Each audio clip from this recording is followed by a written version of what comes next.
So students, today we are going to do programs on series.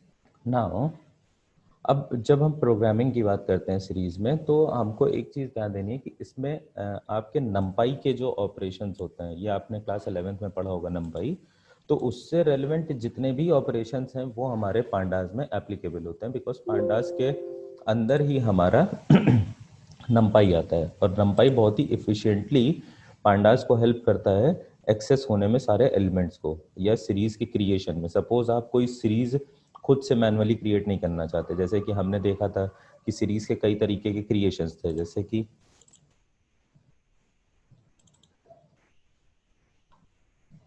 हमने देखा था एक एम्प्टी सीरीज बन रही थी, उसके बाद हम क्या कर रहे थे, एक एरे का यूज़ करके सीरीज बना रहे थे, फिर इंडेक्सिंग का यूज़ करके बनाया था हमने, फिर उसके बाद डिक्शनरी का भी यूज़ करके बनाया था कि डिक्शनरी का जो की होता है वो हमारा इंडेक्स हो जाता है और जो वैल्यू होती है वो हमारी वैल्यू रहती है। तो ये सारे तरीक़ों से हमने बनाई थी सीरीज़ें। देन ये हमारा स्केलर था जिसका हमने यूज़ करके बनाया था। But now what we are going to do, हम एक नंपी के ऑपरेशन के थ्रू, नंपी के फंक्शन के through, that is the random function, ठीक है, और रैंड एन जो फंक्शन था आपने क्लास 11th में पढ़ा होगा, उसके थ्रू हम एक सीरीज़ क्रिएट करने जा रहे हैं। तो हमने क्या किया, इंपोर्ट कराया नंपी और पांडास को, और उसके बाद हमने P D dot series np dot random dot rand N, और हमको चाहिए कि 4 एलिमेंट्स रैंडम एक जनरेट हो जाए, कुछ भी रैंडम रैंडम एलिमेंट, जैसा कि आप जानते हैं जितनी बार प्रोग्राम हम रन करेंगे उतनी बार वो डेटा चेंज होता जाएगा, वो सिमिलर डेटा कभी नहीं रहेगा। बट हमने क्या कहा कि इंडेक्स उसके जो हैं ए बी सी डी रहेंगे, डेटा भले चाहे रैंडम हो बट इंडेक्स उसके ए बी सी डी रहेंगे, ठीक है। और हमने एक नेम का भी यूज़ किया एग्जाम्पल, ताकि हम इस सीरीज़ को कोई नाम दे सकें, ताकि सपोज ये नेम कब काम करता है कि जैसे कि आप सीरीज़ का यूज़ अगर आप करेंगे डेटा फ्रेम बनाने में, सीरीज़ से डेटा फ्रेम भी बनाया जाता है, आप 2-3 सीरीज़ को मर्ज करके डेटा फ्रेम भी क्रिएट कर सकते हैं। तो उसमें क्या, अगर सपोज आपको कोई एक कॉलम नेम देना है तो उसके लिए आप ये नेम यहाँ पे प्रोवाइड कर सकते हैं, ठीक है। तो जैसे कि आप सीरीज अगर देखें तो एक डेटा था, एक इंडेक्स था, देन डी टाइप था, देन नेम था। तो ये नेम हमारा नन रहता था, कब हम इसको कभी डिफाइन नहीं करते थे, बट हमने यहाँ पे एक एग्जाम्पल डिफाइन किया है। अब उसके बाद हम क्या करा रहे हैं, प्रिंट एस, मतलब पूरी की पूरी सीरीज हमारी प्रिंट हो जाए। Then print S of zero means zeroth index पे जो एलिमेंट है वो प्रिंट हो जाए। Then print S of A, इसका भी मतलब वही है कि जीरोवेथ इंडेक्स पे जो एलिमेंट है वो प्रिंट है। दैट मीन्स कि ये दोनों एलिमेंट सिमिलर रहने वाले हैं। Let's check it out, save किया इसे। अब ये देखिए हमारा यहाँ पे सीरीज जनरेट हो गया है एक रैंडम नंबर्स के साथ। अब इसमें ए पे हमारा 0.71 है, फिर 1 है, फिर -1 है, फिर 0.93 है, इस तरह से। एन हमने क्या किया, एस ऑफ जीरो पे जो है अब वो प्रिंट करा है, तो एस ऑफ जीरो पे जो प्रिंट हुआ वो यही शुरुआत वाला ही एलिमेंट है, बट ये है कि उसके आगे की मोर डेसिमल वैल्यूज जो थी वो यहाँ पे नहीं लिखी, बट इसके बाद 4 के बाद की भी जो डेसिमल वैल्यूज हैं वो भी लिखी हुई हैं। आप देख सकते हैं नेम इसका एग्जाम्पल हो चुका है इस सीरीज का। देन उसके बाद प्रिंट एस ऑफ ए के लिए मींस वो भी जीरोथ इंडेक्स पे ही है, तो वो भी हमारा डेटा सिमिलर है। तो आप इनमें से कोई सा भी मेथड यूज करके आप इस तरीके से वैल्यूज को प्रिंट करा सकते हैं। नाउ कमिंग टू सर एक और बार समझा देंगे सर। अच्छा, नंपी पढ़े थे क्लास 11th में। हाँ सर। तो ये जो रैंडम और रैंड एन फंक्शन था, रैंड एन था, एरेंज था, ये सारे कुछ फंक्शंस थे जो नंपी के अंडर आते थे, है ना। तो हम इनका भी यूज करके, जैसे एरेंज क्या करता था, हमारा एक रेंज बना देता था कि यहाँ से लेके यहाँ तक का हमें डेटा चाहिए, ठीक है। तो रैंड मतलब एक वहां से वहां तक की सीरीज जनरेट कर देता। तो उसी तरीके से हम यहाँ पे रैंडन यूज कर रहे हैं, जो कि नंपाई का फंक्शन है फॉर क्रिएटिंग अ सीरीज, जिसमें कि हमको 4 एलिमेंट चाहिए जो कि रैंडम नंबर्स हो, कुछ भी रैंडम, ठीक है। तो हमने क्या किया, पी डी डॉट सीरीज, अब आप देख सकते हैं यहाँ पे हमने ब्रैकेट ओपन किया है, ये सीरीज का ब्रैकेट ओपन हुआ और यहाँ क्लोज हुआ है। आप चाहें तो इस इंडेक्स को आप ऊपर भी लिख सकते हैं, यहाँ पे भी लिख सकते हैं, बगल में पूरी की पूरी एक लाइन बना सकते हैं। बट ये उसमें क्या होता है, बहुत हौच पौच हो जाता है कि आप डिफरेंशिएट नहीं कर पाते हैं जब आप एक लाइन में ट्रेवर्स करते हैं। सपोज मैं इसको एक पूरी सिंगल लाइन में रख दूं तो थोड़ा सा मीन्स चीज़ों को समझना थोड़ा दिक्कतदायी हो जाता है। तो अगर आपको ये देखना है कि हाँ ये ब्रैकेट यहाँ पे खुला है और लास्ट में ही बंद हो, तो कुछ नहीं, सिंपली यहाँ हर कॉमा के बाद एक एंटर मार दीजिए, हर कॉमा के बाद एक एंटर मार दीजिए। तो उससे क्या होगा कि आपको पता है कि हाँ इस पर्टिकुलर लाइन में हमने ये काम किया, इस पर्टिकुलर लाइन में हमने ये काम किया, और इस लाइन में हमने ये काम किया। तो जब आपकी एक लाइन बहुत बड़ी हो जाती है तो आप उसको अलग अलग लाइन में सेग्रीगेट भी कर सकते हैं कॉमा लगा के, एंड उसके बाद ब्रैकेट यहाँ से ओपन था और यहाँ पे क्लोज हो रहा है। देन उसके बाद हमने क्या किया, प्रिंट एस मीन सिंपली हम सीरीज को प्रिंट करा रहे हैं। तो हम एक बार इसको रन करके देखते हैं। हमने, अब आप देख सकते हैं कि शुरुआत में डेटा कुछ और था, अब डेटा कुछ और आ रहा है। तो ये बिकॉज क्योंकि हमने रैंडम डेटा लिया है, ठीक है। तो ये हर बार चेंज होगा, जितनी बार प्रोग्राम रन करेंगे उतनी बार डेटा चेंज होगा। अब हमने क्या किया, प्रिंट एस, तो पूरी की पूरी सीरीज, क्योंकि 4 एलिमेंट हमको चाहिए थे, रैंड एंड 4 हमने दिया था, तो 4 हमारे एलिमेंट्स प्रिंट हो गए। देन उसके बाद हम कह रहे हैं print S of zero, means series के जीरोथ प्लेस पे, क्योंकि हमने कहा था it is like one dimensional array. One dimensional array में जैसे एरे चलता था कि जीरोथ पे ये है, फिर 1 पे ये है, फिर 2 पे ये है, 3 पे ये है, ठीक है, और टोटल 4 एलिमेंट हो गए 0 to 3। तो जीरोथ प्लेस पे जो है उसको एक्सेस कर लो, तो जीरोथ प्लेस पे तो ये है, बट इंडेक्स क्या किया हमने, चेंज कर दिया है। लेकिन तब भी कंप्यूटर को तो पता ही है ना कि जीरोथ लोकेशन पे तो यही है, दैट इज वाई इसने इसको प्रिंट किया। देन प्रिंट एस ऑफ ए। अब एस ऑफ ए पे अब हमने क्योंकि इंडेक्स का नामकरण भी किया है, तो उस इंडेक्स, उस पर्टिकुलर इंडेक्स, सपोज मैं इसे बी अगर कर देता हूं, तब रन करता हूं, तो आप देख सकते हैं एस ऑफ जीरोथ पे ये था हमारा, तो ये प्रिंट हुआ। एस ऑफ बी पे हमारा ये है, तो वो ये वाला प्रिंट हो गया है। ठीक, तो आप इन तरीकों से आप एलिमेंट्स को एक्सेस कर सकते हैं, accessing data in a series. अब क्लियर है बेटा? Yes sir. हाँ। देन यही सेम चीज अच्छा थी। सर, मतलब रैंडम से सर, मतलब कोई भी सर रैंडमली कोई भी चार ले लिया। हाँ, रैंडम डेटा बस क्रिएट कर दिया आपने कि रैंडम डेटा जनरेट करना, सपोज 5 एलिमेंट्स का करना था, ठीक है, इंडेक्स आपको कुछ रखना नहीं है, तो इंडेक्स हम हटा देते हैं।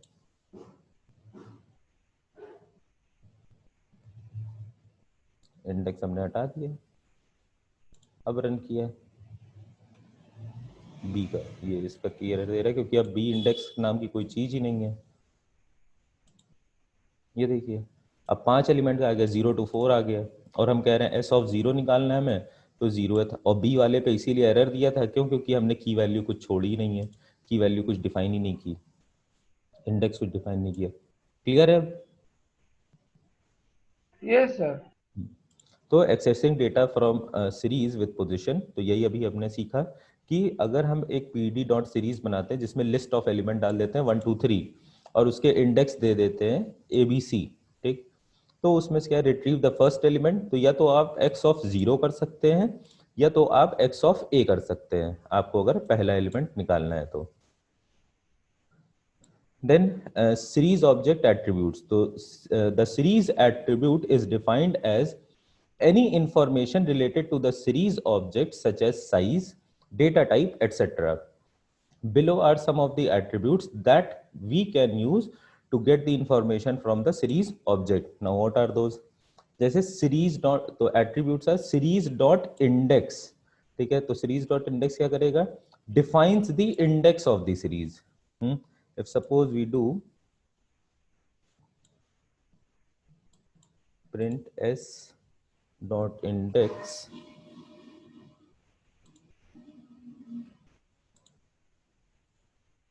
तो आप देख सकते हैं ये हमको रेंज ऑफ इंडेक्स इसने हमें दिया कि 0 और स्टॉप है 5, ठीक है, तो दैट मीन्स 0 से 4 तक जाएगा, और हमारे पास 0 to 4 मीन्स 5 एलिमेंट्स, तो 5 एलिमेंट्स हैं। एंड स्टेप 1 की 1 by 1 से स्टेप हो रहा है। ये रेंज इंडेक्स समझ में आया कि ये बताऊं मैं फिर से? ये बात समझ में आई? मैं यहाँ पेस्ट कर देता हूँ। ये जो चीज़ है देखिए हो क्या रहा है, we have set np dot random dot random 5, that means 0 to 4 elements will be there, like here 0 to 4 elements will be there, that means total 5 elements are there, ठीक। तो what we have done start is 0, that begin from 0, stop at 5, that means 4 तक के लिए जाएगा, तो 0 to 4 is 5 elements, then step of one की हर element execute हो रहा है, हर एलिमेंट एक्सेस हो रहा है, तो ये हमारी इंडेक्स की रेंज रिटर्न करेगा। ये series dot index, so defines the index of the series. Then series dot shape, so it returns a tuple of shape of the data. So what will be the shape of the data? पहले हम s भी print करा देते हैं, s।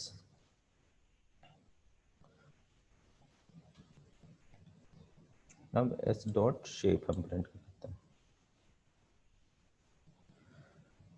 तो आप देख सकते हैं returns a tuple of shape of the underlying data. ठीक है, अब हमने इसको रिटर्न किया तो आप देख सकते हैं शेप बता रहा है कि 5, और 5 कॉमा इसलिए क्योंकि ये वन डायमेंशनल, अगर टू डायमेंशनल होता तो कुछ आ जाता है इसमें, जैसे 5,2, 5,4, 5/4 की अगर जैसे मैट्रिक्स है तो उस तरीके से, बट ये क्योंकि वन डायमेंशनल है दैट इज वाई सिर्फ 5 ही आ रहा है, उसके आगे कुछ नहीं आया क्योंकि ये टू डायमेंशनल तो है नहीं, तो इसलिए शेप इसका हमेशा जैसे 5 कॉमा, या सपोज अगर मैं इसको 4 कर देता हूँ एंड देन रन कराता हूँ, तो यू कैन सी कि नाउ शेप इज 4। ठीक है, अब उसके बाद सीरीज डॉट डी टाइप की उसका डेटा टाइप क्या है, कि data type of the data, तो S dot D type I can see float 64, क्यों, क्योंकि सारे डेसिमल में है, हमारा डेटा पूरा डेसिमल में है, तो इसलिए हमको ये बता रहा है कि फ्लोट 64 का है। After that series dot size की साइज ऑफ डेटा क्या है, तो S dot size,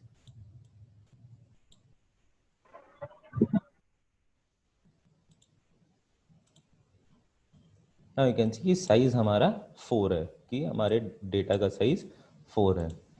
after that series dot empty, it returns true if series object is empty, otherwise returns false. अब मींस इसका मतलब ये कि अगर आपका सीरीज एम्प्टी है, अभी हम आगे इस पे प्रोग्राम करेंगे तो आपको पता चल जाएगा, देन सीरीज डॉट हैज नैन्स, नैन आपको बताया था कि नॉट अ नंबर होता है नैन मतलब, तो हैज नैन्स, क्या आपकी सीरीज में नैन्स है, नैन वैल्यू है तो ट्रू रिटर्न करेगा अगर नैन होगी, अदरवाइज फॉल्स रिटर्न करेगा। then series dot n bytes, so it returns number of bytes in the data, then series dot ndim, ndim मतलब कि number of dimensions in the data, ndim मतलब number और dim मतलब dimension, तो number of dimension, तो it returns the number of dimensions in the data। जैसे अगर हम इसमें करें s dot ndim,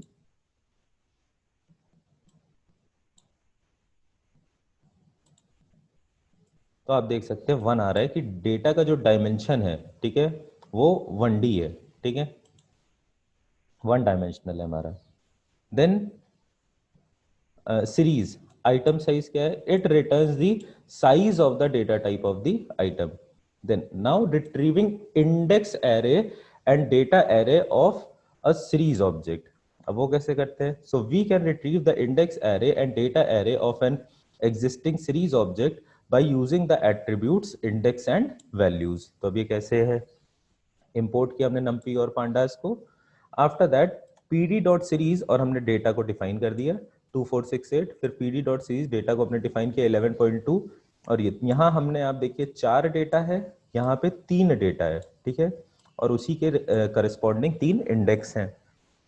now what we are doing कि प्रिंट x इंडेक्स, इसको हम कॉपी कर लेते हैं, कि कह रहा है कि प्रिंट x डॉट इंडेक्स और x डॉट वैल्यूज और y डॉट इंडेक्स और y डॉट वैल्यूज, तो रेंज ऑफ इंडेक्स ये हमने आपको करके दिखाया कि वो प्रिंट हो जाएगा हमारा x डॉट इंडेक्स, क्योंकि ये सबसे पहला वाला हमने किया था सीरीज डॉट इंडेक्स का, तो वही हमने x डॉट इंडेक्स का हमको क्या आउटपुट देगा कि स्टार्ट 0 से हो रहा है, स्टॉप 4 पे हो रहा है और स्टेप 1 by 1, तो ये 4 एलिमेंट हैं तो 0 से 3 तक जाएगा, दैट मीन्स कि 4 एक्सप्लिसिट है तो इसीलिए स्टॉप ये 4 दिखा रहा है।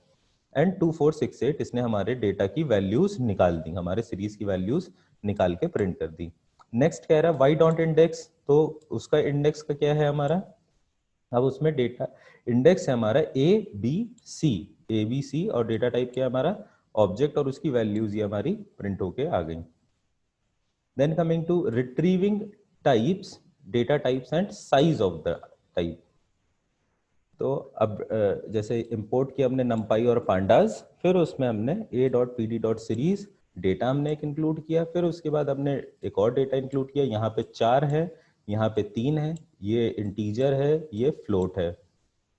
फिर हमने क्या किया, index is equal to X Y Z, ठीक है, ये हमने अलग से बताया। फिर हम कह रहे हैं कि print A dot D type, ठीक है, ए का डी टाइप क्या है, ठीक है, तो ए का डी टाइप जैसे कि हमने आपको वहां दिखाया था फ्लोट 64 आ रहा था, तो ए का डी टाइप यहाँ INT 64 है, क्यों, क्योंकि ये इंटीजर्स है 64 बिट के, ठीक। फिर उसके बाद हमने आइटम का साइज देखा, तो 8, क्योंकि आइटम साइज क्या बता रहा था हमको, ये it returns the size of the data type of item, ठीक है, तो ये हमारा देखिए साइज हमको बता रहा है। Then after that B dot D type, अब बी का डेटा टाइप क्या है, तो वो फ्लोट 64 है, और उसका आइटम साइज क्या है, वो हमारा 8 है। देन रिट्रीविंग शेप, ये भी हमने अभी आपको करके दिखाया कि शेप क्या आएगा उसका, तो आप देख सकते हैं ये 4 एलिमेंट्स हैं, तो 4 कॉमा हमेशा वो क्योंकि ये वन डायमेंशनल है तो इसीलिए, एंड इसमें 3 एलिमेंट्स है तो 3 कॉमा, तो ये हमारा शेप बता रहा है। After that retrieving dimension, size of numbers of bytes, ठीक है, ये हमने एंडेम आपको करके दिखाया था कि एंडेम और बीडेम क्या आएगा इसका, तो वो 1 ही आएगा, क्योंकि ये वन डायमेंशनल है, दोनों ही वन डायमेंशनल है, तो दोनों का देखिए आउटपुट 1 आ रहा है, ठीक है, क्योंकि ए एंडेम कॉमा बी एंडेम, ठीक है, जैसे हमने यहाँ पे किया था, ये देखिए इसका भी एस डॉट एंडेम ये हमारा 1 आ रहा था, तो क्योंकि ये वन डायमेंशनल है, और सीरीज हम जानते हैं कि वन डायमेंशनल ही होता है, तो इसीलिए दोनों के 1 है। After that coming to next, A dot size और बी डॉट साइज, तो ए का साइज क्या है, इसमें 4 एलिमेंट है तो 4 आ रहा है, ये भी हमने अभी किया था, और उसके बाद बी में 3 एलिमेंट्स है तो 3 आ रहा है। Then A dot N bytes और बी डॉट एन बाइट्स, तो ए में कितने बाइट्स है वैल्यू के, तो 32 बिट, और इसमें कितने हैं 24। Then checking emptiness and presence of NaNs, की नैन मतलब आपका सीरीज खाली है, अब जैसे ये सीरीज है तो इसमें 4 रैंडम डेटा हैं, मतलब ये खाली नहीं है, ये एम्प्टी सीरीज नहीं है। एम्प्टी सीरीज वो थी जो सबसे पहली सीरीज हमने बनाई थी, अगर आपको ध्यान हो, ये इसमें ये वाली, ये जो सीरीज है ये हमारी एम्प्टी सीरीज है, खाली है, इसमें कुछ है ही नहीं, ठीक है, ये आप देखिए सीरीज का आउटपुट ब्लैंक आ रहा है, तो वही कह रहा है कि checking emptiness and presence of NaNs, की क्या आपकी सीरीज खाली है वो चेक करना है, और क्या आपकी सीरीज में नैन्स हैं, नैन्स मतलब नॉट अ नंबर, कि अगर कोई वैल्यू असाइंड नहीं है, ठीक है, तो उसके लिए क्या है, ये वाला हम लिख लेते हैं, ये हमने रन किया। अब आप देख सकते हैं, पहले हमने क्या किया, इम्पोर्ट नम्पी और पांडास को हमने इम्पोर्ट करा लिया, उसके बाद हम कह रहे हैं A P D dot series, अब डेटा क्या हमारा, एक 1 है, एक 2 है, एक 3 और एक np डॉट नैन है, ठीक है, मतलब एक वैल्यू जो है वो नॉट अ नंबर, खाली है, ठीक। देन आफ्टर दैट हमने बी एक सीरीज बनाई जिसमें कि हमारे डेसिमल की 3 वैल्यूज है और उनके 3 करस्पॉन्डिंग इंडेक्सेस है। उसके बाद सी हमने एक और सीरीज बनाई जो कि पीडी डॉट सीरीज, जो कि एक एम्प्टी सीरीज है, इसमें कुछ है ही नहीं, ठीक है, इसमें डेटा था आपका इंटीजर टाइप जिसमें एक नैन वैल्यू भी थी, फिर दूसरा आपका डेटा है जिसमें कि आपके 3 एलिमेंट्स और उसके करस्पॉन्डिंग इंडेक्सेस हैं, और उसके बाद एक आपकी एम्प्टी सीरीज है। तो अब हम चेक कर रहे हैं तीनों पे कि 3 चीजें कैसे काउंट करती हैं, 3 फंक्शंस कैसे काम करते हैं। तो A dot empty, B dot empty और सी डॉट एम्प्टी को हम प्रिंट करा रहे हैं। तो ए डॉट एम्प्टी, क्या ए हमारी एम्प्टी सीरीज है, नहीं है, तो इसका रिजल्ट आएगा फॉल्स, ये देखिए आप इसका रिजल्ट आ रहा है फॉल्स। फिर कह रहा है बी डॉट एम्प्टी, क्या बी खाली है, बी सीरीज जो है क्या एम्प्टी है, नहीं, तो ये भी देखिए फॉल्स आ रहा है। अब सी, ये हमारी एम्प्टी सीरीज थी हम जानते हैं, तो सी डॉट एम्प्टी, क्या सी हमारी एम्प्टी है, हाँ है, तो इसलिए देखिए ये ट्रू आ रहा है। देन कमिंग टू हैज नैन्स, ठीक है, तो ए डॉट हैज नैन्स, तो इसमें देखिए एक नैन वैल्यू है, ठीक है, तो उसके लिए कह रहा है ये ट्रू। फिर बी डॉट हैज नैन्स, तो इसमें तो कोई नैन है नहीं, इसलिए कह रहा है फॉल्स। फिर सी डॉट हैज नैन्स, इसमें तो कुछ है ही नहीं, नैन तो छोड़िए कुछ नहीं है इसमें, तो भी ये फॉल्स आ रहा है। देन उसके बाद कह रहा है प्रिंट लेन ऑफ ए और लेन ऑफ बी। तो लेन ऑफ ए हमारा क्या आ रहा है 4, और लेन ऑफ बी क्या आ रहा है 3। क्यों? इसमें 4 एलिमेंट्स हैं और इसमें 3 एलिमेंट्स हैं, तो इसलिए इसका 4 आ रहा है और इसका 3। देन प्रिंट ए डॉट काउंट और बी डॉट काउंट। तो ए डॉट काउंट जब ये करेगा तो ये नैन को एक्सक्लूड कर देगा, नैन को काउंट नहीं करता है। अगर आप किस एक सीरीज बनाई और उसमें सपोज 10 नैन है और 100 वैल्यूज हैं, तो आपका आंसर 90 आएगा, क्योंकि वो 10 नैन को काउंट नहीं करेगा। तो उसी तरीके से इसने यहाँ पे क्या किया, 3 काउंट किए, तो इसीलिए 3 है यहाँ पे, और यहाँ पे भी 3 है, तो इसीलिए 3 ये आउटपुट आपको दे रहा है। यहां तक क्लियर है सभी को?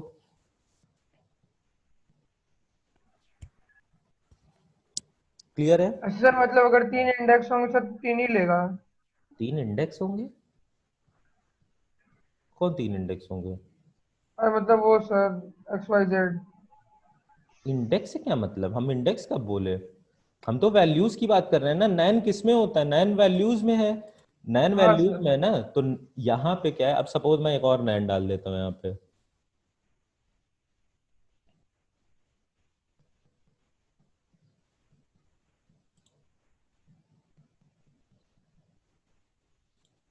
अब हमने रन कराया, तो अब क्या आ रहा है, सारी चीजें तो वही है कि हाँ ठीक है इसमें नैन है, तो इसलिए ट्रू बता रहा है, सॉरी एम्प्टी, एम्प्टी का है, तो ये ट्रू बता रहा है, क्यों? क्योंकि ये सी वाली हमारी एम्प्टी है, तो इसलिए ट्रू है।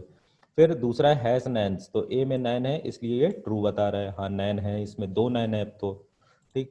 फिर उसके बाद लेंथ ऑफ ए, अब यहाँ लेंथ ऑफ ए क्या है, देखो 5 हो गई, जब लेंथ यहाँ क्या थी 4, अब यहाँ पे एक नैन और बढ़ गया है, तो उससे लेंथ तो बढ़ी गई ना सीरीज की, क्योंकि एक नैन भले बढ़ा हो, भले नैन कुछ नहीं है लेकिन है तो वो वहां पे, तो इस वजह से ये इसकी 5 हो गई, पहले देखो लेंथ थी 4। अब उसके बाद हमने क्या किया कि ए डॉट काउंट, अब हम काउंट कर रहे हैं, तो जब हम काउंट कर रहे हैं तो पहले भी 3 ही आ रहा था, अभी भी 3 ही आ रहा है, तो जितनी भी आप नैन नैन रहेंगे आपके सीरीज में उनको वो काउंट नहीं करेगा। तभी तो मैंने कहा कि अगर आपका सीरीज में 100 डेटा है, सपोज 1 to 100 अगर डेटा है, अगर आप काउंटिंग से देखो तो, और सपोज कि बीच में कहीं कहीं पे नैन्स अकर करते हैं और टोटल 10 नैन है आपके में, तो जो आपका काउंट आएगा आपकी सीरीज का वो 90 आएगा। क्यों? क्योंकि वो 10 नैन जो अभी आपके बीच में कहीं कहीं होंगे उनको काउंट नहीं करेगा। ये काउंट जो हमारी फिल्टरिंग में काम आता है, जब सपोज हमको डेटा को ना फिल्टर करना होता है, कि आपके पास एक बहुत बड़ा डेटा है, अभी तो ये तो हम 4-5 डेटा की बात कर रहे हैं, हम बड़ा डेटा कब बात करते हैं, डेटा साइंटिस्ट वो होते हैं जो डेटा एनालिसिस करते हैं, ठीक है। तो आप लोग कंप्यूटर साइंस के बच्चे हैं, आईपी के बच्चे हैं, तो कल को सपोज आप बीटेक करते हैं कंप्यूटर साइंस से, ठीक है, एंड सपोज आप इसरो या नासा में आप अप्लाई करते हैं, वहाँ बहुत अमाउंट ऑफ डेटा आता है, मतलब आप डेटा को ना इमेजिन नहीं कर सकते कितने अमाउंट ऑफ डेटा को आपको समझना होगा, ठीक है, और फिल्टर आउट करना होगा। अभी आपने क्या किया होगा, एक्सेल है, ठीक है, एक्सेल पे कुछ डेटा है आपके, एक्सेल का डेटा आपने, ठीक है, 4-5 डेटा, 4-8-10 बच्चों का है, वो आपने मैनेज कर लिया, बट आपको अंदाजा ही नहीं है कि जैसे सैटेलाइट का जो डेटा आता है कितना भारी अमाउंट ऑफ डेटा आता है, या एक सैटेलाइट से आपका वेदर फोरकास्ट आ रहा है तो कितना ज्यादा डेटा आ रहा है, तो जब उसमें फिल्टरिंग करनी होती है तो आप एक एक बैठ के गिनती नहीं गिनेंगे वहां पे, या आप उसको एक्सेल में लगा के और फिर सॉर्ट नहीं करेंगे, आपको इन सब फंक्शंस का यूज करना पड़ेगा कि क्या ब्लैंक आ रहा है, कहाँ पे क्या आ रहा है, तो ये सारे फंक्शन वहां पे बहुत काम आते हैं। अभी मैं जहाँ पे लास्ट अपने जहाँ पढ़ाता था, तो एक मेरा स्टूडेंट था, उसने एक प्रोजेक्ट बनाया था, सुनाई दे रही है आवाज? हाँ सर। तो उसने प्रोजेक्ट ये बनाया था कि मींस साइंस एग्जीबिशन था, और प्लस उसका वही प्रोजेक्ट मैंने उसके फाइनल्स का भी रखवा दिया था, वो तुम लोग का भी वही प्रोजेक्ट बनवा देंगे एक। तो उसमें ये है, बस मुझे 4 लोगों का ग्रुप चाहिए जो उस प्रोजेक्ट पे काम करें, और बाकी भी और प्रोजेक्ट्स हैं मेरे पास, वो तुमको हम लोग दे देंगे, हम दे देंगे, तो तुम लोग उस पे काम करने लगना। वो प्रोजेक्ट क्या था कि सैटेलाइट से वो डेटा लेता था, तो उसमें क्या है कि सैटेलाइट का डेटा हम तो ले नहीं सकते, नॉर्मल आदमी तो ले नहीं सकता, क्योंकि वो इसरो डीआरडीओ के पास है। तो हमने सैंपल रैंडम डेटा एक जनरेट किया, ठीक है, सैंपल डेटा हमने रखा उसमें कि एक डेट रखी और उसका डेटा। तो उससे क्या था कि सपोज वो प्रोजेक्ट वाज ऑल अबाउट कि गांव में, ठीक है, आप सिंचाई करते हैं, पानी इरिगेशन करते हैं, तो वो इरिगेशन तभी हो अगर आपका ह्यूमिडिटी 70% से कम है, मतलब 70% से अगर आपका कम है ह्यूमिडिटी, तो ही वहां पे फील्ड में इरिगेशन हो। बिकॉज जनरली क्या होता है कि 70% से ऊपर ह्यूमिडिटी होती है तो बारिश के चांसेस होते हैं। तो वेदर फोरकास्टिंग का यूज करके इरिगेशन करना कि अगर बारिश होने वाली है तो फील्ड में इरिगेशन ना हो, तो उससे क्या होगा कि पानी का वेस्टेज बचेगा। और जब बारिश नहीं हो रही है तो फिर वो इरिगेट करेगा फील्ड्स को। And this was a live project, ये लाइव मॉडल बनाया गया था, ठीक है, ये साइंस एग्जीबिशन में रखा गया था। तो ये टाइप का जब काम करना होता है ना, तो आपको ये सारे फंक्शंस चलाने पड़ते हैं, बहुत सारे फंक्शंस के काम आते हैं, इसलिए हर एक फंक्शन का अपना काम है। अगर नैन है, मान लीजिए कि वहाँ डेटा अवेलेबल ही नहीं है, सैटेलाइट बंद हो गई थी उस दिन, तो कितने दिन के लिए सैटेलाइट बंद हुई थी उसका डेटा तो हमें चाहिए नहीं। तब उसके बाद हम क्या करेंगे, जितने दिन चालू थी सैटेलाइट उतने दिन का डेटा हमने उठा लिया। अब बात समझ में आई ये सब चीज़ों कैसे काम होता है। ये होता है डेटा एनालिसिस, इसको कहते हैं डेटा एनालिसिस। और यही जब आप डेटा साइंटिस्ट बनेंगे तो बहुत अमाउंट ऑफ डेटा, ये तो अभी मैंने सिर्फ एक स्पेस टेक्नोलॉजी की बात की, और भी बहुत सारी फील्ड्स हैं जहाँ पे बहुत सारा डेटा आता है, तो उसके भी एनालिसिस के लिए हमें ये सब चीज़ों की ज़रूरत पड़ती है। क्लियर है ये? Yes sir. हम्म, अच्छा सर, इलेक्शन के हाँ रिजल्ट भी प्रिडिक्ट करने में काम आता है ना? हाँ हाँ हाँ, सब कुछ। आप देखिए इलेक्शन का रिजल्ट होता है, तो इलेक्शन का या कोई भी पोल होता है, तो 12,000 लोगों का जैसे डेटा लिया गया, 50,000 लोगों का डेटा लिया गया, 50,000 लोगों ने किसने क्या कौन सा आंसर दिया क्या नहीं दिया, कितने लोग इससे सहमत है कितने उससे, आपने बस सीधा यहाँ पे उस डेटा को इम्पोर्ट किया, दो फंक्शन लगाए, खट से आपका रिजल्ट जनरेट हो गया। कितने प्रतिशत लोग बीजेपी के साथ है, इतने प्रतिशत कांग्रेस के, इतने उसके, इतने उसके, इतने किसी के साथ नहीं है, ठीक है। तो ये सारी चीज़ें हैं। देन series functions, so there are some functions which are used in series, जैसे पांडाज सीरीज का है map, series dot map function है, तो क्या करता है, maps the values from two series that have a common column. ये कैसे होता है अभी हम दिखाएंगे आपको। After that series dot std तो कैलकुलेट्स द स्टैंडर्ड डिविएशन आपने मैथ्स में पढ़ा होगा, standard deviation of the given set of numbers, data frame, column या रोज। देन उसके बाद आता है कन्वर्ट दिस, ये to frame, series dot to frame, तो convert the data object to data frame. आप सीरीज को डेटा फ्रेम में जब कन्वर्ट होता है तो हम इसका इस्तेमाल करते हैं। सब भी हमने आपको बताया था कि सीरीज को हम जब डेटा फ्रेम में कन्वर्ट करेंगे तो हमें नाम की जरूरत पड़ेगी, तो वहां पे नेम वाला काम आता है। Then series dot value underscore counts, तो returns a series that contain counts of unique value, जिसमें यूनिक वैल्यू हमें ढूंढनी होती है कि अलग अलग टाइप की वैल्यू कौन, जैसे सपोज 10 10 10, फिर 1.1999, 2.2 666, ऐसे करके। तो अब उसमें यूनिक क्या है, 1.1, 2.2, 6.6, तो इस तरीके से वो यूनिक वैल्यूज जब आपको निकालनी होती है तो उसके लिए हम series dot value underscore count function का इस्तेमाल करते हैं। चलो बाकी 6 मिनट बचा है, तो सीरीज स्टैंडर्ड डिविएशन कैसे निकालता है ये हम बात करेंगे अगली क्लास में, ठीक है।